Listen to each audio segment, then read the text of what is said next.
Boa noite, meu nome é Vinícius Paiva Guedes, estou aqui para apresentar o resumo do capítulo que eu escolhi para o trabalho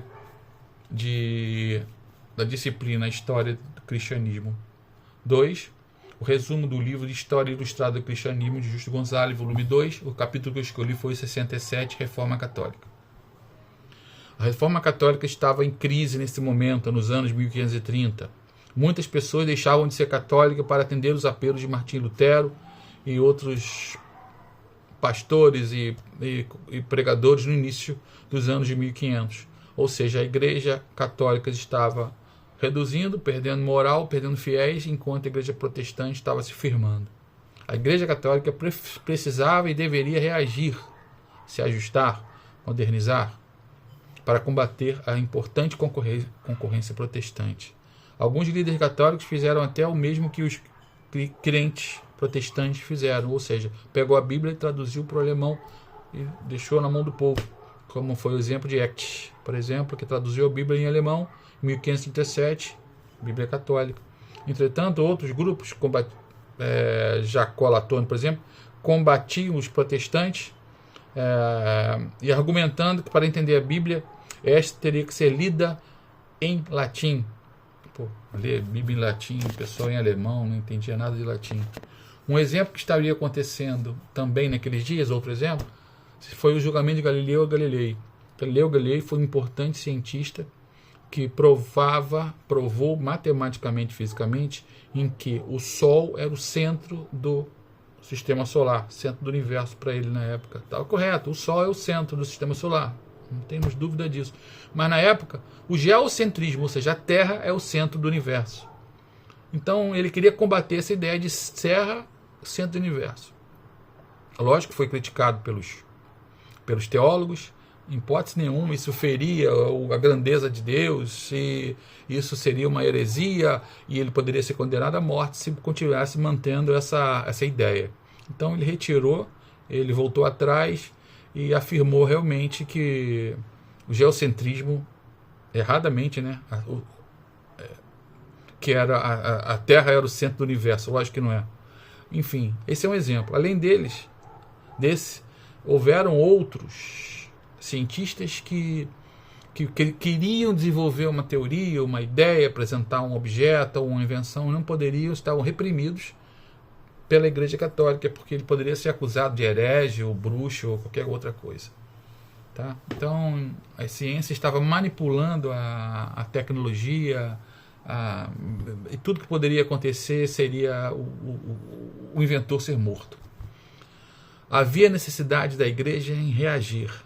A Igreja Católica precisava reagir. Naturalmente, surgiram alguns pensadores, alguns monges, teólogos, que começaram a difundir ideias novas que levantassem a Igreja Católica numa reação inédita para a história da Igreja. Um deles foi Inácio de Loyola, que depois de visões com a Virgem Maria, etc., ele foi convidado pelo Papa Paulo III, e junto com a sua ideia da sua Companhia de Jesus, que era um grupo de missionários espalhados pelo mundo para pregar o Evangelho, tá, a difundir o Evangelho católico. Paralelamente, ele também tinha esse exército católico que combatiam os cristãos.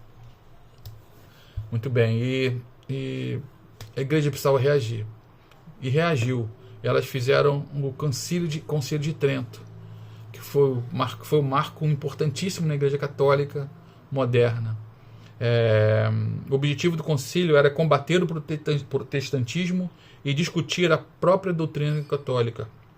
Relacionei 5 dogmas, 5 pontos muito importantes.